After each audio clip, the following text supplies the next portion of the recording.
you've got to take the stage. No, I can't upstage Alec Baldwin. He's the best actor in the world. Jimmy, it's a burrito. You have to try. I'm not that good. Can I ask where this burrito is from? You can't outact me, boy. Don't even try. It's a big, fat, juicy banana burrito from Honduras.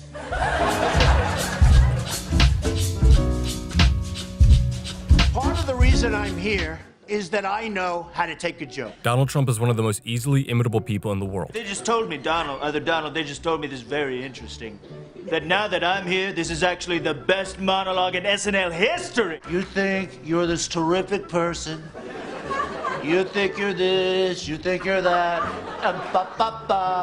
His personality is so extreme and dramatic that just about anyone can imitate him. But with all of the impersonators out there, none seem to match Alec Baldwin. The bad people, they're pouring in, and you see them, and it's ISIS and San Bernardino and Chicago. He hasn't released his tax returns, which means he's either not that rich, Wrong. not that charitable, Wrong. or he's never paid taxes in his life. Warmer. Alec Baldwin's impersonation of Donald Trump for Saturday Night Live is spectacular. Hilarious. But most importantly, it has become iconic. I think like a lot of people, when I saw your Trump, I went, oh, thank God. Now, the word iconic has a very specific and literal meaning, but it's commonly used differently in layman terms. The actual definition of iconic would mean literally the adjective form of an icon. But of course, most people have no problem saying something that isn't a literal icon is still iconic. Like, for example, Anthony Hopkins' performance in Silence of the Lambs. I am obsessed with the question, what makes something iconic? To me, the idea of iconicism is more or less an untapped intellectual market. You're tearing me apart! But right now, we're talking about acting, and more specifically, one aspect of acting, how to be an iconic actor. That's exactly the sort of thing that I'm very interested in learning how to do. When people think of good acting, normally they think of realistic acting. But what is realistic acting? What a story, Mark. Why are you laughing? Okay. Well, sometimes people do crazy things, right? Human behavior. He's not wrong. Okay, People can behave in ways that you might not find realistic. I know the vacuum cleaner man. He's seen my tits. Smack the lip. Whoop! Drop down. Snap. There's no proof of Jesus or, people go in the restroom until they tell you about it, you know what I mean? Sitting there and I was like, oh! Reality hits you hard, bro.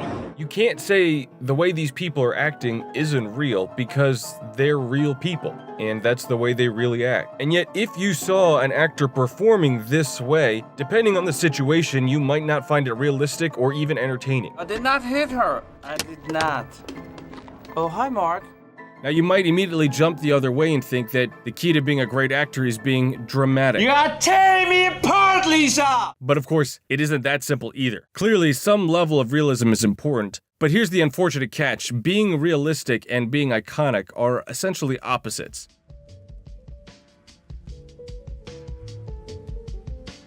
In Scott McCloud's book, Understanding Comics, he explains how iconicism works on a sliding scale of abstraction, going from realistic to eventually becoming iconic. With this, we could see that there's a much simpler way of defining iconic. The simplest way to put it would be that it's so widely understood that it's like an icon.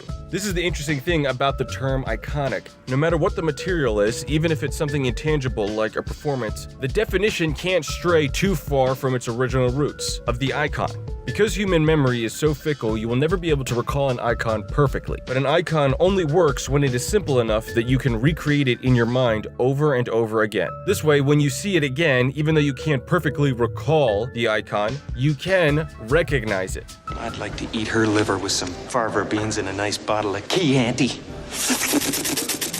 This is definitely one of the ways Alec Baldwin's impersonation of Donald Trump has become iconic. He found simple strands of his behavior and amplified them. Google, what is ISIS? Now, this appears to be at least part of what makes Alec Baldwin's impersonation so iconic.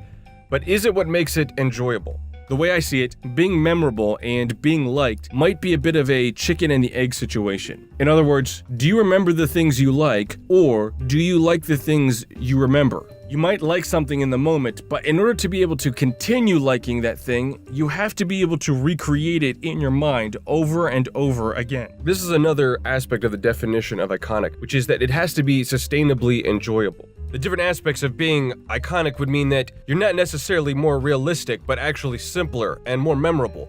You also have to be enjoyable, but you also have to be widely recognized. And this brings me to what I think is the most interesting question about being iconic. Is it something that you can intentionally design, or is it something that has to organically grow? Is there some type of fundamental logic or science that can be understood to be iconic? So go ahead, ask me anything. Yes, you. Hey, ABC News, I'd like to ask you about your big Russian pee-pee party. No, I am not talking about the pee-pee. Because it didn't happen. And it wasn't as cool as it sounds. Next question. I think Alec Baldwin's impersonation of Donald Trump gives us an interesting case study that shows you might actually be able to design a performance to be iconic. There's another person whose personality is so unique and grandiose that anyone can impersonate him. I'll be back. Arnold Schwarzenegger. Just like Donald Trump, everyone has an impersonation of him. I told you I'll be back.